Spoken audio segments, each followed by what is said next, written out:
Hello everyone, स्वागत है आप सभी का हमारे चैनल स्टडी विद आलोक में। और फ्रेंड्स, आज हम डिस्कस करेंगे एनडीए नेट का पेपर पार्ट 2, जिसका एग्जाम आपका 23 अगस्त को हुआ था।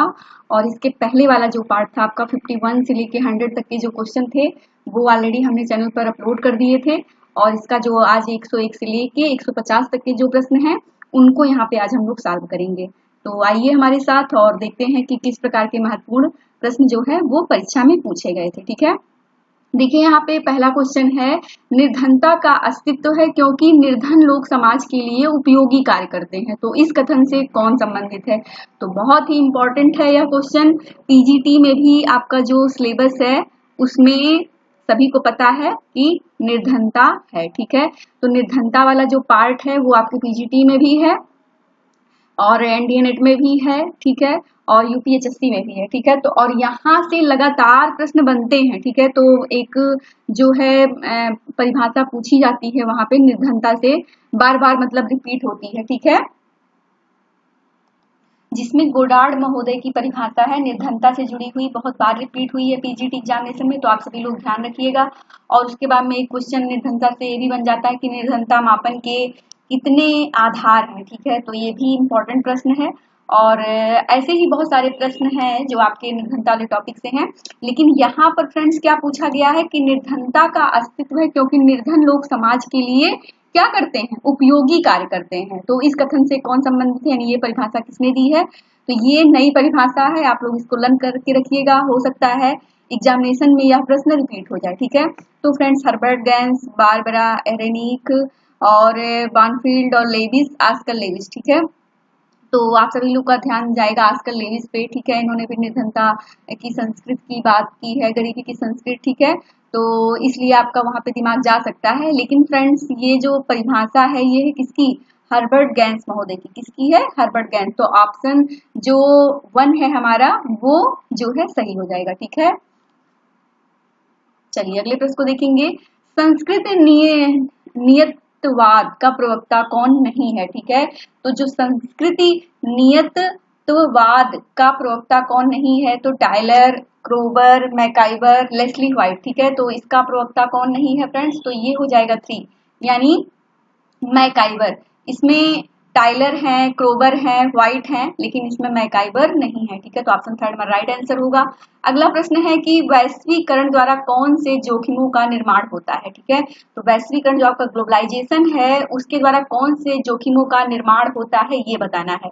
तो सामूहिक विध्वंस के हथियारों का प्रसार, प्रदूषण, अंतरराष्ट्रीय आर्थिक आपदा, आतंकवाद। ठीक है, तो इसमें जो फ्रेंड्स हो जाएगा आपका करेक्ट वो होगा आपका 4th वाला ऑप्शन, यानी कि ए बी सी डी इसमें सभी हो जाएंगे। ठीक है, चलिए अगले प्रश्न को देखेंगे। कार्ल मैनहाइम, यानी यहाँ पे लिखा है के मैनहाइम, तो कार्ल मैनहाइम कहते हैं कि विचार सामाजिक जगत के विशिष्ट भागों से उदय होते हैं, अतः विचारों को निम्न प्रकार संदर्भित किया जा सकता है। तो किस प्रकार किया जा सकता है?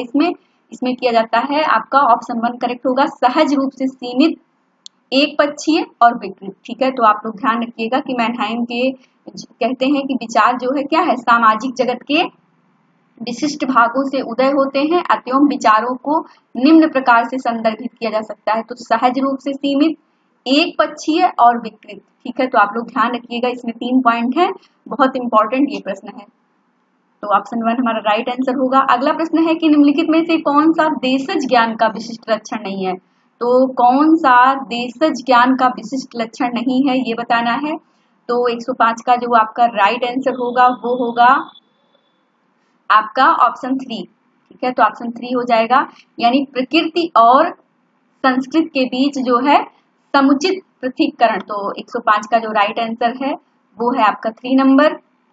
चलिए अगला क्वेश्चन है 106 की आधुनिकता पर लिखी गई निम्नलिखित समाजशास्त्री रचनाओं को उनके प्रकाशन के कालानुक्रमिक रूप से व्यवस्थित कीजिए। ठीक है, तो आधुनिकता मॉडर्निटी पर लिखी गई निम्नलिखित समाजशास्त्री कुछ प्रमुख पुस्तकें हैं, उनको उनका जब प्रकाशन हुआ था कालानुक्रमिक रूप से व्यवस्थित करना है इसको, यानी कौन सबसे पहले हुई थी, फिर बाद में कौन हुई, देन कौन हुई। तो ये थोड़ा सा ध्यान रखना है। The consequence of modernity Anthony Giddings की पुस्तक है। लिक्विड मॉडर्निटी जो है जिगमेंट बॉमेन की है। Risk society towards a new modernity Ulrich Beck की पुस्तक है। और facing up to modernity Peter L Berger. ठीक है, तो ये कुछ इम्पोर्टेंट पुस्तकें हैं जो है आधुनिकता से संबंधित, और ये कब कब प्रकाशित हुई हैं, किस सन में, ये इसको ऊपर नीचे क्रम में मैच करके इसका राइट आंसर बताना है। ठीक है, तो इसका हो जाएगा फ्रेंड्स, जो ऑप्शन है वो होगा थर्ड, यानी सबसे पहले आपका फेसिंग अप टू मॉडर्निटी। ठीक है, फेसिंग अप टू मॉडर्निटी। चलिए इसको इसी समय हम लोग एक बार देख भी लेते हैं। तो फ्रेंड्स इसका एक बार आप लोग ईयर भी नोट कर लीजिएगा, मतलब एग्जामिनेशन में, क्योंकि इस प्रकार के प्रश्न लगातार बन रहे हैं तो परीक्षा में पूछे ही जाएंगे, तो एक बार सॉल्व कर रहे हैं तो एक बार हम लोग इसको देखते हुए चलेंगे। तो इसमें सबसे पहले जो होगा वो आपका फेसिंग अप टू मॉडर्निटी, ये आपका कब प्रकाशित हुआ था, इसका जो ईयर है वो है आपका 1979। ठीक है, पीटर एल बर्गर की मोस्ट इम्पोर्टेंट पुस्तक है, ये हो जाएगा आपका। और फिर आपका इसमें जो दूसरा होगा वो होगा आपका सी वाला।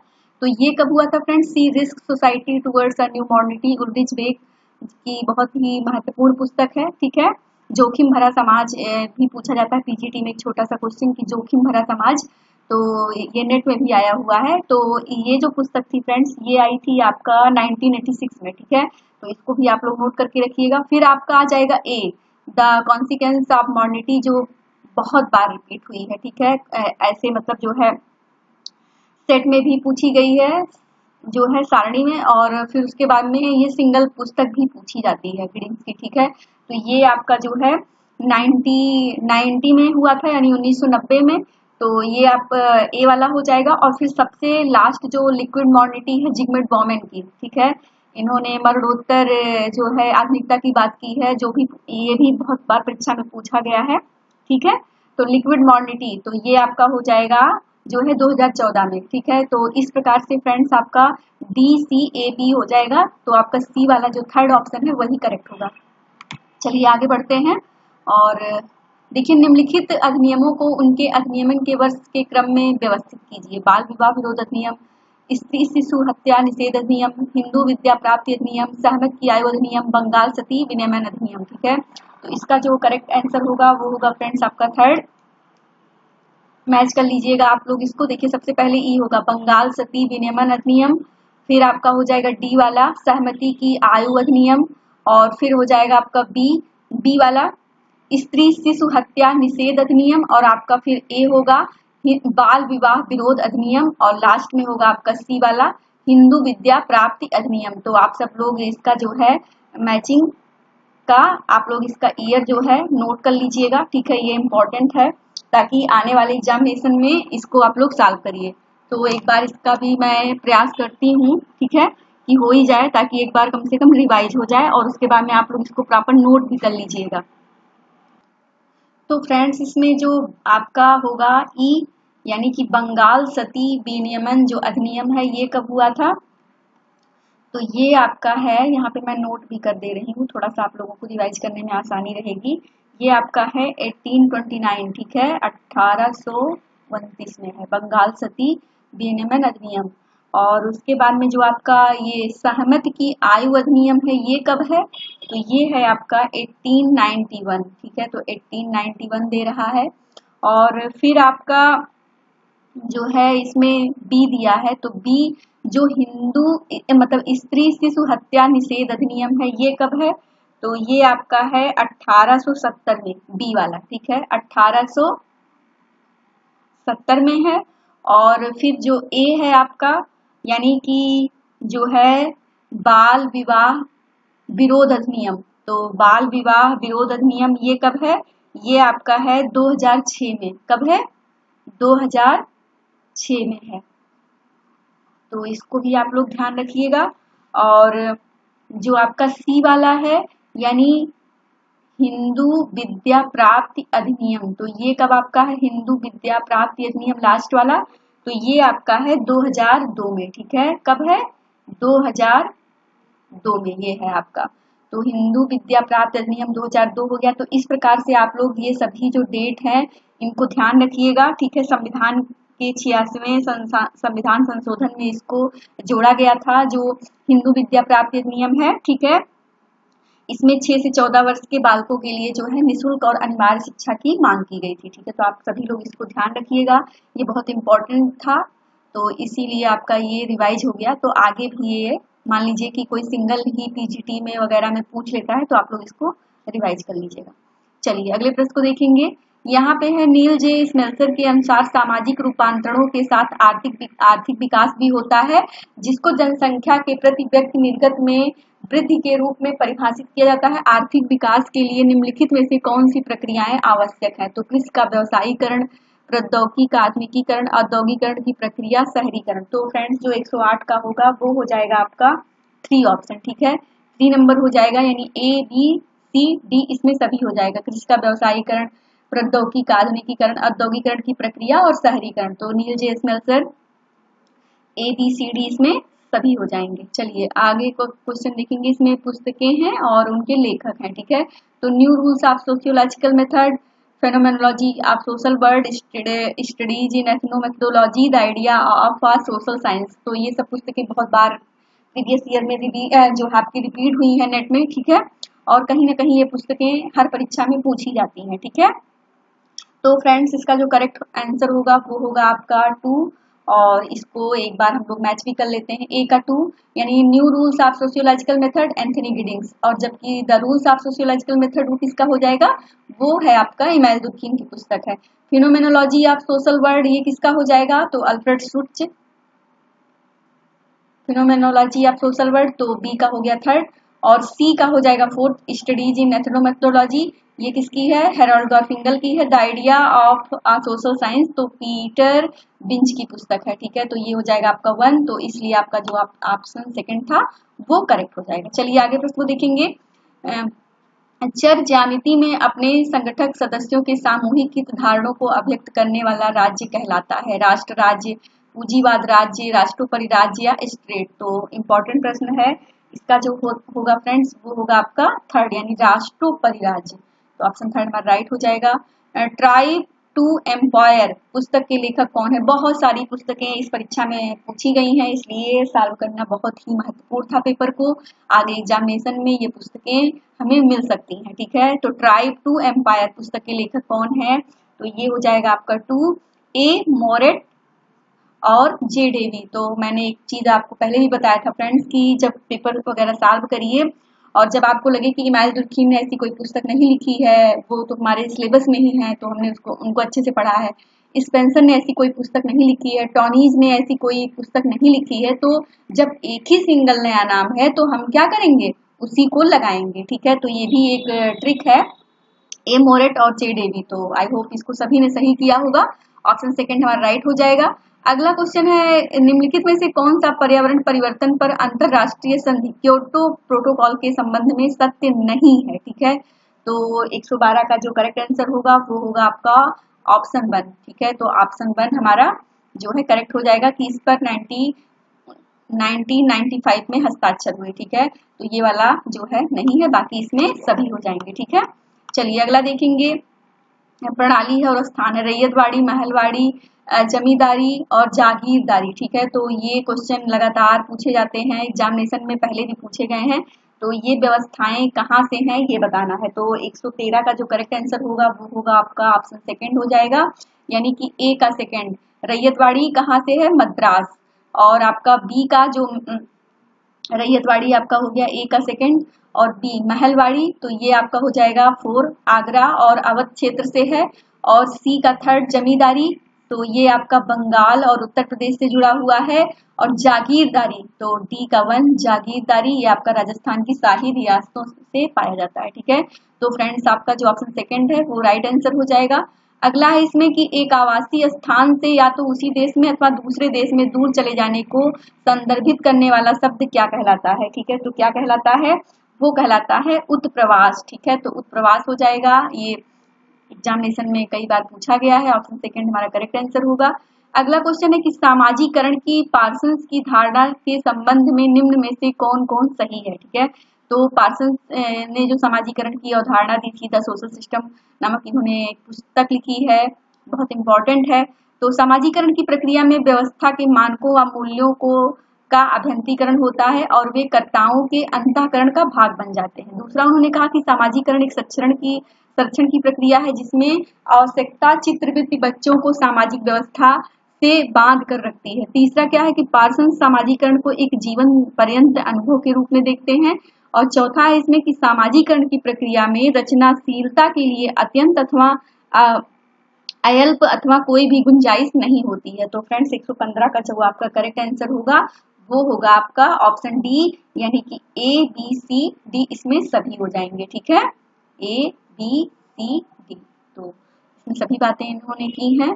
चलिए अगला क्वेश्चन देखेंगे। इसमें देखिए पुस्तक है और उनके लेखक हैं, Nai Talim, status and minorities, on living in a revolution and other essays, the philosophy of social science. ठीक है, तो इसका बताना है हमें करेक्ट आंसर। तो 116 का आपका हो जाएगा सेकंड। आइए हम लोग इसको सॉल्व भी करते हैं, क्योंकि पुस्तकें परीक्षा में पीजीटी के भी मान लीजिए कि 125 क्वेश्चन में जो है 15-20 पुस्तकें पूछी ही जाती हैं। ठीक है, तो नई तालीम, तो ए का सेकंड हो जाएगा, किसकी है, एम के गांधी। और बी का फोर्थ स्टेटस एंड माइनॉरिटीज, तो ये हो जाएगा आपका बी का फोर्थ बी आर अम्बेडकर। और on living and a revolution and other essays, ठीक है, तो ये किसकी हो जाएगी, सी का हो जाएगा आपका 1, जो है एम श्रीनिवास की पुस्तक है। और the philosophy of social science, तो ये आपका हो जाएगा डी का थर्ड। ठीक है, डी का थर्ड यानी आर के मुखर्जी। तो इस प्रकार से फ्रेंड्स आपका ऑप्शन सेकंड करेक्ट हो जाएगा। चलिए अगले क्वेश्चन को देखेंगे कि निजातीय भिन्नताएं सामाजिक संघर्ष को प्रभावित करती हैं और निजातीय समूहों के मध्य संघर्षों के पैमाने और तीव्रता को समझने के क्रम में कुछ कारकों को ध्यान में रखा जाना चाहिए। ये कारक हैं वस्तुनिष्ठ भिन्नताएं, आर्थिक भिन्नताएं, धार्मिक भिन्नताएं, सामाजिक जागरूकता, राजनीतिक संगठन। ठीक है, तो 117 का जो करेक्ट होगा वो क्या होगा ये बताना है। तो 117 का फ्रेंड्स हो जाएगा सेकंड, यानी कि इसमें ए वस्तुनिष्ठ भिन्नताएं और फिर आपका डी सामाजिक जागरूकता और फिर इसमें ई राजनीतिक संगठन। ठीक है, तो ए डी और ई हो जाएगा। चलिए अगले प्रश्न को देखेंगे। इसमें निम्नलिखित सारणी है और इसमें 265 विद्यार्थी पुरुष के वजन के आवृत्ति विभाजन को दर्शाती है। तो इसमें फ्रेंड्स ये थोड़ा सा आपका जो है मैथ्स का क्वेश्चन आ गया है। ठीक है, तो इसको ध्यान देने की जरूरत नहीं है समाजशास्त्र में। वैसे इसका आप लोग जब मैच करिएगा तो मैं बता दे रही हूँ, इसका जो होगा वो करेक्ट आंसर हो जाएगा आपका ऑप्शन 2। ठीक है, तो ऑप्शन 2 हो जाएगा। और चलिए आगे देखते हैं 119 वाले क्वेश्चन को।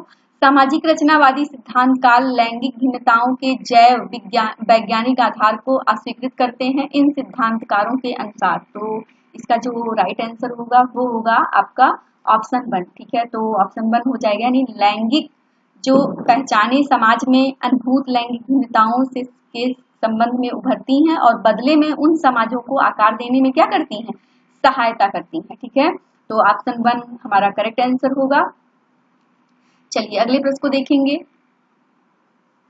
इसमें है कि निम्नलिखित में से कौन सा पहली पीढ़ी के साइबर अपराधों के विषय में सत्य नहीं है। ठीक है, तो कौन सा पहली पीढ़ी के साइबर अपराधों के विषय में सत्य नहीं है ये बताना है। तो इसका जो करेक्ट आंसर होगा वो होगा आपका ऑप्शन 3, यानी पहली पीढ़ी के साइबर अपराध सम्मिश्र पारंपरिक अपराध थे परंतु एक नए वैश्विक नेटवर्क परिवेश के भीतर। ठीक है, तो ये वाला आपका ऑप्शन 3 सही हो जाएगा। चलिए अगला क्वेश्चन देखेंगे। अल्फ्रेड शुर्च का परिघटनात्मक दृष्टिकोण जीवन जगत को निम्न प्रकार से संदर्भित करता है। तो कैसे करता है, तो वो करता है फ्रेंड्स अनुदान रूप में स्वीकृत और सांसारिक यथार्थ पर आधारित मानता है। ठीक है, तो अनुदान रूप में स्वीकृत करता है और सांसारिक यथार्थ पर क्या मानता है, आधारित मानता है। ठीक है, तो ऑप्शन सेकंड हमारा राइट आंसर हो जाएगा। अगला क्वेश्चन है कि निम्नलिखित सामाजिक क्रांतियों को उनके घटित होने के कालानुक्रम में व्यवस्थित कीजिए। ठीक है, तो इसका जो करेक्ट आंसर होगा वो होगा जो है 122 का हो जाएगा आपका डी, यानी कि सबसे पहले क्या हुआ था सी। ठीक है, सी हो गया, यानी बोल्शेविक क्रांति हुई, फिर आपका क्या हुआ पी फ्रांसीसी क्रांति हुई और फिर आपका डी पैलेस क्रांति हुई और फिर आपका एक लास्ट में क्या हुई सूचना प्रौद्योगिकी क्रांति हुई। ठीक है, तो इस प्रकार से आप लोग इसको मैच कीजिएगा और कमेंट बॉक्स में इसका जो उत्तर है वो भी कूट सहित बताइएगा कैसे कैसे ईयर है। ठीक है, एक छोटा सा होमवर्क है आप लोगों का और ये 4th वाला इसका ऑप्शन करेक्ट हो जाएगा। चलिए आगे देखते हैं। क्वेश्चन नंबर 123, स्टेट व्यवस्था की महत्वपूर्ण विशेषताएं थी। तो स्टेट जो व्यवस्था की महत्वपूर्ण विशेषताएं थी वो कौन सी थी? वो है प्रत्येक स्टेट का एक विशेष पद था, स्टेट ने श्रम के बृहत विभाजन को प्रदर्शित किया, स्टेट एक राजनीतिक समूह थी, सभी स्टेट का समान पद था। ठीक है, तो इसका जो 123 का जो करेक्ट आंसर होगा वो होगा फ्रेंड्स ऑप्शन थर्ड हमारा हो जाएगा, यानी ए प्रत्येक स्टेट का एक विशेष पद था, फिर बी स्टेट ने श्रम के बृहत विभाजन को प्रदर्शित किया, और सी स्टेट एक राजनीतिक समूह थी। तो और लेकिन जो ये लास्ट वाला है डी, ये नहीं था कि स्टेट सभी स्टेट का समान पद था। ठीक है, तो ऑप्शन जो डी है वो नहीं, बाकी सब है। चलिए अगले क्वेश्चन को देखेंगे इसमें कि निम्नलिखित में से कौन सी सामाजिक नेटवर्क समूहों की विशेषताएं हैं। ठीक है, तो कौन सी विशेषताएं हैं सामाजिक नेटवर्क समूहों की? तो फ्रेंड्स ये हो जाएगा आपका फोर्थ। इसमें A B C D E सभी हो जाएंगे, यानी उन्हें प्रायः ऑनलाइन समुदाय कहा जाता है, वे प्रत्यक्ष संवाद में सम्मिलित नहीं होते, हो सकता है वे स्थानीय और एक स्थान से बद्ध ना हो, वे अपनी स्वयं की भाषा, मूल्य, नियम और मानदंड गढ़ते हैं, वे सदस्यों को आत्मसम्मान की अनुभूति देते हैं। ठीक है, तो इसमें सारी चीजें हो जाएंगी। चलिए अगले क्वेश्चन को देखेंगे कि मैनुअल कैस्टल्स के अनुसार एक नए नेटवर्क उद्यम के उदय के साथ एक नई वैश्विक सूचनात्मक अर्थव्यवस्था का उदय होता है। निम्नलिखित में से कौन सा नेटवर्क उद्यम का चरित्र चित्रण नहीं करता? तो कौन नहीं करता फ्रेंड्स? वो है ऊर्ध्वाधर प्रतिरूप पर आधारित एक संगठन। तो ऑप्शन थर्ड हमारा राइट आंसर हो जाएगा। अगला क्वेश्चन है कि प्रिकेरियट अनिश्चित निर्माणाधीन एक नया वर्ग है, इसमें वे लोग सम्मिलित होते हैं जो श्रमिक बाजारों में पहुंच जाते हैं, वे असमर्थ होते हैं जो सुरक्षित रोजगार और उचित मजदूरी पेश करते हैं। निम्नलिखित में से कौन सा इस वर्ग में सम्मिलित है? ठीक है, तो 126 का हो जाएगा आपका ऑप्शन थर्ड, यानी ए प्रौढ़ लोग, बी अकुशल श्रमिक, और फिर सी अल्प शिक्षित युवा, और डी आपका हो जाएगा जो नियमित रूप से कार्यरत और कार्यविहीन होते हैं। तो ए बी सी डी इसमें सभी हो जाएगा। चलिए अगले प्रश्न को देखेंगे कि निम्नलिखित में से कौन से आनुवांशिक रूप से संशोधित फसलों के विषय में सही है। ठीक है, तो कौन सा इसमें होगा? वो हो जाएगा फ्रेंड्स ऑप्शन थर्ड, यानी कि ए हो जाएगा आनुवांशिक रूप से संशोधित फसलें आनुवांशिक विविधता को कम कर सकती हैं, और फिर इसमें बी हो जाएगा मोनसेंटो कंपनी द्वारा आनुवांशिक रूप से संशोधित फसलों में टर्मिनेटर जीन के प्रयोग की योजना बनाई गई है। फिर आपका हो जाएगा डी आनुवांशिक रूप से संशोधित फसलें सामान्यतः जो है प्रयुक्त कृषक तृणभक्षियों और कीटनाशकों की प्रतिरोधी होती हैं। ठीक है, तो ऑप्शन थर्ड हमारा राइट आंसर हो जाएगा। अगला क्वेश्चन है एथनोसेंट्रिज्म, निजात केंद्रितावाद की शब्द की रचना किसने की थी? तो सभी को पता है, फोकलेज नामक पुस्तक में डब्ल्यू समनर, बहुत बार प्रश्न रिपीट हुआ। ऑप्शन वन हमारा राइट आंसर हो जाएगा। अगला क्वेश्चन है कि पूंजीवाद व्यर्थ जनसंख्या को जन्म देता है, न केवल निर्धन और शरणार्थी बल्कि बड़ी संख्या में कैदियों और अन्य बाहरियों की आबादी इस कथन से संबंधित है। तो ये किसने कहा है फ्रेंड? ये कहा है जिगमेंट बॉमेन। ठीक है, तो ऑप्शन सेकंड हमारा राइट होगा, मोस्ट इंपॉर्टेंट है, आप लोग लर्न करके रखिएगा। अगला क्वेश्चन है कि आर के मुखर्जी के अनुसार भारतीय संस्कृति में विभिन्न धार्मिक ग्रंथ भली भांति सम्मिलित हैं, और वह इस पर बल देते हैं कि विविधता की सहिष्णुता की आत्मा प्रतिबिंबित होती है किसमें? तो किसमें होती है फ्रेंड्स? वो होती है धर्मशास्त्र में। किसमें? धर्मशास्त्र में। तो ऑप्शन फोर्थ हमारा राइट हो जाएगा। अगला है कि निम्नलिखित में से कौन शिकागो स्कूल से संबंधित नहीं है? तो मोस्ट इंपॉर्टेंट है, पीजीटी में भी इस प्रकार के क्वेश्चन हर बार परीक्षा में पूछे जाते हैं। ठीक है, तो इसका हो जाएगा फ्रेंड्स टॉनीज महोदय नहीं है, बाकी पार्क, बर्गेस और लुइसविर्थ ये सब शिकागो संप्रदाय से जुड़े हुए हैं। ठीक है, चलिए अगले प्रश्न को देखेंगे।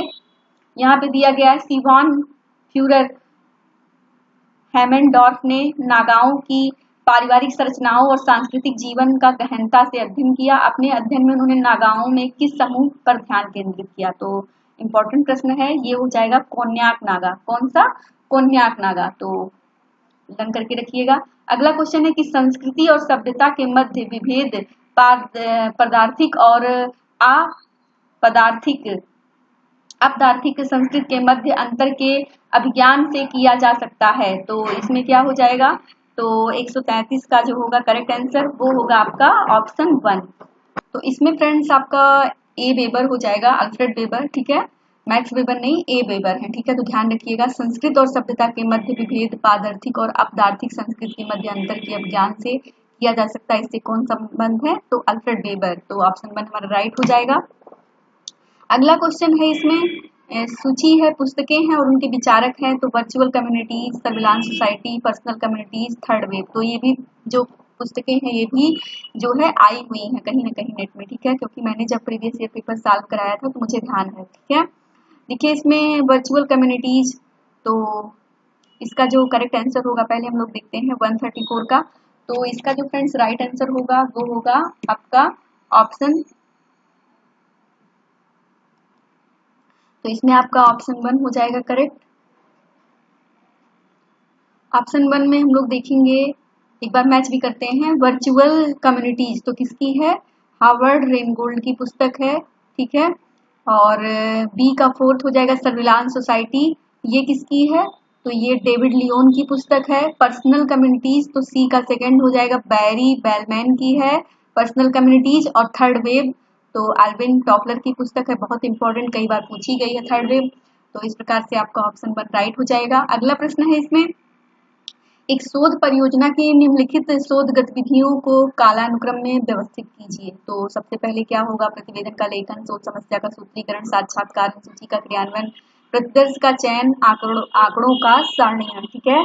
तो इसमें फ्रेंड्स जो करेक्ट होगा वो होगा आपका जो है फोर्थ नंबर, कौन सा हो जाएगा, फोर्थ। सबसे पहले क्या करेंगे हम लोग, शोध समस्या का सूत्रीकरण करेंगे, ठीक है। और फिर उसके बाद में क्या करेंगे, प्रतिदर्शों का चयन करेंगे, फिर हम लोग करेंगे साक्षात्कार, अनुसूची का क्रियान्वयन, ठीक है। और फिर हम लोग करेंगे जो है आंकड़ों का सारणीयन करेंगे, और फिर लास्ट में करेंगे क्या, प्रतिवेदन का लेखन। तो इस प्रकार से हमारा जो ऑप्शन फोर्थ है वो राइट आंसर हो जाएगा। अगला क्वेश्चन है कि प्रौद्योगिकी के सामाजिक रूप से आकार दिया जाता है, इस कथन के विषय में निम्नलिखित में से कौन सा सही नहीं है, ठीक है।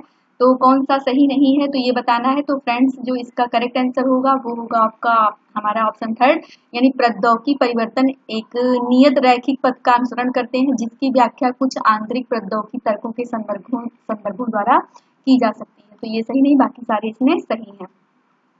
चलिए अगला क्वेश्चन देखेंगे, सूची ये प्रविधि है और उनके उदाहरण है, ठीक है, रिसर्च से संबंधित है। बहुचर विश्लेषण, महत्व की जांच, केंद्रीय प्रवृत्ति और काल पियर्सन, ठीक है। तो इसका जो करेक्ट आंसर होगा वो होगा आपका ऑप्शन 1। आइए इसको हम लोग मैच भी करते हैं। ए का थर्ड हो जाएगा बहुचर विश्लेषण, तो ये किससे है, संकुल विश्लेषण से संबंधित है। और बी का 1 महत्व की जांच, तो ये आपका हो जाएगा काई स्क्वायर टेस्ट। और सी का फोर्थ केंद्रीय प्रवृत्ति, तो ये क्या है, मानक विचलन है आपका। और कार्ल पियर्सन, तो ये आपका हो जाएगा विषमता गुणांक, ठीक है। तो डी का सेकंड हो जाएगा। तो इस प्रकार से फ्रेंड्स आपका ऑप्शन 1 जो है ये करेक्ट हो जाएगा। चलिए अगले क्वेश्चन को देखेंगे। यहाँ पे दिया गया है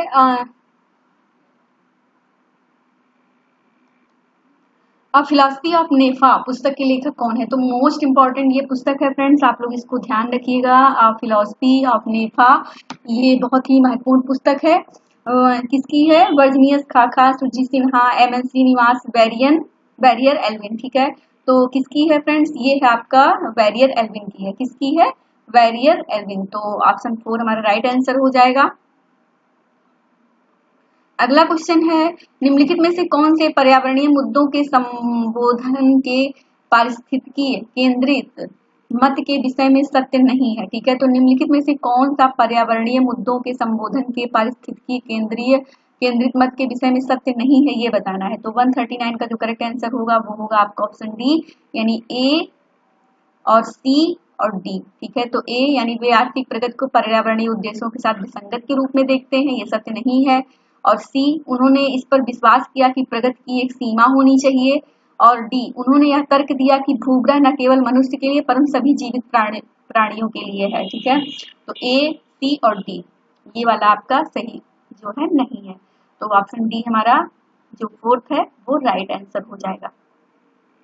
वैसे फ्रेंड्स यह क्वेश्चन क्या हुआ है कि डिलीट कर दिया गया है, क्या किया गया है, इस जो 139 है इस प्रश्न को एनटीए ने क्या किया है, इस प्रश्न को डिलीट कर दिया है, ठीक है। तो आप सभी लोग इसको ध्यान रखिएगा, ये प्रश्न 139 आपका डिलीट कर दिया गया। चलिए आगे देखेंगे, लैंगिक अध्ययनों पर लिखी गई निम्नलिखित रचनाओं को उनके प्रकाशन के कालानुक्रम में व्यवस्थित करें, ठीक है। तो लैंगिक अध्ययनों पर लिखी गई निम्नलिखित रचनाओं को उनके प्रकाशन के कालानुक्रम में व्यवस्थित करें, तो ये बताना है। तो देखिए मैस्क्यूलिनिटीज यानी Raewyn Connell, sexual behaviour in the human male और द ट्रांसफॉर्मेशन ऑफ इंटीमेसी और पैराडॉक्सिस ऑफ जेंडर। तो इसको मैच करना है। तो 140 का जो आपका राइट आंसर होगा वो होगा आपका ऑप्शन 1, यानी कि सबसे पहले जो बी वाला है sexual behaviour in the human male, Alfred Kinsey की पुस्तक है, तो बी वाला हो जाएगा। और फिर आपका see the transformation of intimacy, Anthony Giddings की मोस्ट इंपॉर्टेंट पुस्तक है, कई बार पूछी गई है, हायर एजुकेशन में भी ये बुक आई हुई थी। और फिर आपका डी हो जाएगा पैराडॉक्सिस ऑफ जेंडर, जूडिथ लॉर्बर, ठीक है, बटलर नहीं है ये, जूडिथ लॉर्बर की है, ठीक है, पैराडॉक्सिस ऑफ जेंडर। और फिर आपका ए हो जाएगा जो है मैस्कुलिनिटीज रेबन कॉनेल की है, ठीक है। तो इस प्रकार से ये आपका जो ऑप्शन 1 है ये राइट आंसर होगा। चलिए अब यहाँ से फ्रेंड्स आपका शुरू हो जाएगा पैसेज, और पैसेज में हम सिर्फ आपको राइट आंसर बता दे रहे हैं, ठीक है। और आप लोग अपना जो प्रश्न पत्र है उसको मैच कर लीजिएगा फटाफट। देखिए 141 का जो होगा वो हो जाएगा आपका 1, ठीक है, 1 हो जाएगा, क्योंकि पैसेज तो हर बार चेंज हो जाते हैं, ठीक है। तो और 142 का जो राइट होगा वो हो जाएगा आपका 1 वाला, ठीक है, इसका भी 1 करेक्ट होगा। 143 का जो आपका करेक्ट होगा वो होगा जो है 3, थर्ड नंबर पेशेवर बुद्धिजीवी वर्ग। जब आप पढ़ेंगे पैसेज तो उसमें सारे आंसर आपको मिल जाते हैं, ठीक है, बहुत आसानी से दिया रहता है। और ये सब क्लास में करवाया भी गया है, पूरे पैसेज को पढ़वा के फिर सॉल्व किया गया है। और लगातार जो टेस्ट बनते रहते हैं उसमें भी प्रैक्टिस करवाई जाती है संस्थान में, चाहे वो फर्स्ट पेपर में चाहे आपके सेकंड पेपर में, ठीक है। तो ये जो 10 प्रश्न होते हैं ये सभी के बहुत आसानी से सही हो जाते हैं, और उधर फर्स्ट पेपर में भी सही हो जाते हैं, तो 15 क्वेश्चन तो आपके फिक्स हो जाते हैं। 144 का क्या होगा, थर्ड वाला ऑप्शन हो जाएगा, ठीक है। चलिए आगे देखेंगे 145। तो 145 का जो होगा संस्कृतिकरण की विशेषताएं क्या हैं, तो इसमें भी आपका जो है ये थर्ड वाला ऑप्शन होगा। और फिर एक पैसेज आया हुआ है, पैसेज को पूरा आपको ध्यान से पढ़ना रहता है, और उसी पैसेज के बीच में आपके जो है तमाम जो आंसर रहते हैं वो छिपे रहते हैं, यानी वो सीधा सीधा लिखा रहता है, बस आपको पूरा जो क्वेश्चन पढ़ करके और उसमें में से आंसर को बस लगाना रहता है, ठीक है। इसमें बहुत ज्यादा परेशान होने की जरूरत नहीं है, और इसमें इसलिए हम इसको पूरा नहीं पढ़ रहे हैं क्योंकि बहुत ज्यादा टाइम वेस्ट होगा, और जो ये वीडियो है बहुत ज्यादा लेंदी हो जाएगा और देखने में काफी समय वेस्ट होगा, ठीक है। तो इसलिए ये सब चीजें जब आपका फिर जब बनता है तो नया पैसेज आ जाता है, बस आपको पूरा इसको अच्छे से पढ़ना रहता है, फिर क्वेश्चन को देख करके इसके आंसर को मैच करना होता है, ठीक है। तो बहुत सारे लोग अपना मैच नहीं कर पाए हैं, तो इसलिए इसको मैं यहाँ पे इसके जो करेक्ट आंसर है वो बता दे रही हूँ। तो 146 का आपका ऑप्शन 2 हो जाएगा फ्रेंड्स। 147 का आपका जो है वो होगा, 147 का हो जाएगा थर्ड नंबर, ठीक है। तो थर्ड हो जाएगा स्पेनिश सरकार द्वारा। इसमें जब आप जाके देखेंगे तो यहाँ पे ये चीजें सब दी रहती हैं, ठीक है। स्पेनिश सरकार यहाँ पे जैसे है ना, फ्रांसीसी, ब्रिटिश, स्पेनिश, तो स्पेनिश क्यों हुआ जब मैंने आपको भी बताया था, तो अभी चलिए मैं एक छोटा सा एग्जाम्पल के लिए आपको बता भी देती हूँ। इसी पैसेज में ही कहीं ना कहीं स्पेनिश सरकार दिया गया होगा। चलिए एक बार देखते हैं इसको, और मैं अभी उसी पर क्लिक कर दूंगी।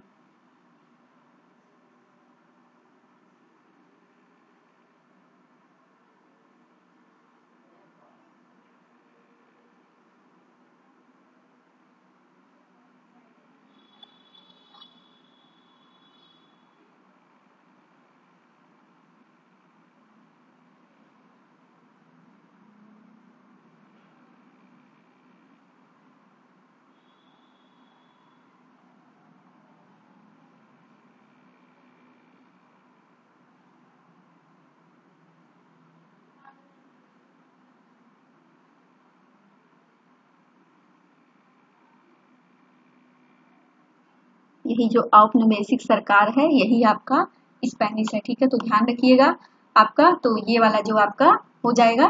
तो इसी प्रकार से फ्रेंड्स इसको आपको मैच करना होगा, ठीक है। तो औपनिवेशिक जो शासन है, तो इस ऐसे ही इसमें तमाम जो क्वेश्चन आपके ऊपर पूछे गए हैं तो उसको मैच करने होंगे। तो 147 का आपका थर्ड हो गया। अगला क्वेश्चन है इसमें कि 148। तो औपनिवेशिक काल में भूरक्षण को कैसे रोका जाता था? देखिए फिर वहीं से क्वेश्चन पूछा गया है। तो 148 में जो हो जाएगा आपका करेक्ट, वो हो जाएगा आपका ऑप्शन थर्ड। ठीक है, तो ऑप्शन थर्ड हो जाएगा।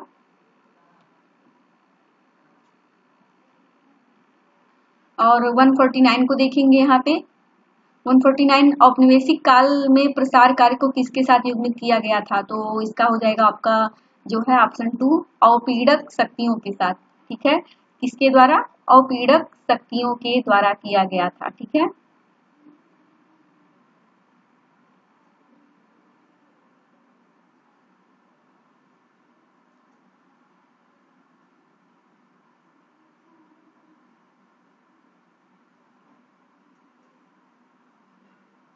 तो इसको पढ़ करके इसका उत्तर हमें जो है वो देना रहता है। ठीक है, तो ये पूरा पैसेज आप इसको ध्यान से पढ़ेंगे और इसी में से ही इसके उत्तर को करेक्ट करेंगे। ठीक है, चलिए आगे देखेंगे। इसमें अगला जो है लास्ट इस सीरीज का जो है वो है विकास का रूपांतरणवादी उपागम सुधारवादी उपागम में से किस प्रकार भिन्न था? तो 150 का जो आपका होगा वो होगा ऑप्शन सेकंड। ठीक है, यह कृषि और सामाजिक संगठनों के नए रूपों की स्थापना का क्या करता है? प्रयास करता है। ठीक है, तो ये क्या करता है? प्रयास करता है, दोनों चीजों को मिला करके, कृषक और सामाजिक संगठन। ठीक है, तो कृषक और सामाजिक संगठन, देखिए यहाँ पे दिया गया है, कृषक और सामाजिक संगठन के नए रूपों को स्थापित करने का क्या करता है? प्रयास करता है। तो सीधा सीधा ऐसे ही लिखा रहता है, थोड़ी चीजें रहती हैं घुमा फिरा के। बस ये है कि आपको जब आप एक बार इसको पूरा पैसेज यहाँ से यहाँ तक पढ़ लेते हैं, फिर उसी में से ही आप उसको करेक्ट करते हुए फटाफट चले जाते हैं। ठीक है, तो इसमें समय नहीं लगता है। तो इस प्रकार से फ्रेंड्स जो आपका एनडीए का पेपर था जून वाला, ठीक है, तो जून वाला पेपर ये आपका सॉल्व हुआ आज। और आप सभी लोग इस पेपर को रिवाइज करिएगा, यह आने वाले एग्जामिनेशन में बहुत हेल्प करेगा आप लोगों को। और इसके साथ इस लेक्चर को हम यहीं पर समाप्त करते हैं।